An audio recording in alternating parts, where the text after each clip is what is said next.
సత్యరూపేష్ మరియు గానవి అన్నా చెల్లెళ్ళు. వాళ్ళు ఒక చిన్న సంతోషమైన ఇంట్లో నివసించేవారు. సత్యరూపేష్కు వస్తువులు తయారు చేయటం ఇష్టం. గానవికి బొమ్మలు గీయటం, పాటలు పాడటం ఇష్టం.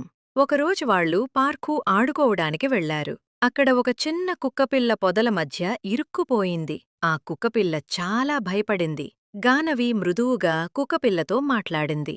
సతీరూపేష్ పొదలను కదిలించి సహాయం చేశాడు. ఇద్దరూ కలిసి కుక్కపిల్లను కాపాడారు. కొద్దిసేపటికి కుక్కపిల్ల యజమాని వచ్చి ధన్యవాదాలు అని ఆనందంగా చెప్పాడు. సతీరూపేష్ మరియు గానవి చాలా సంతోషించారు. ఇతరులకు సహాయం చేయటం మంచి పని అని వారు నేర్చుకున్నారు.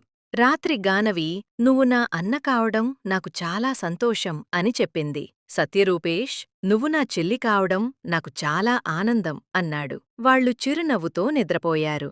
నీతి: కుటుంబాన్ని ప్రేమించటం, ఇతరులకు సహాయం చేయటం మనకు ఆనందాన్ని ఇస్తుంది.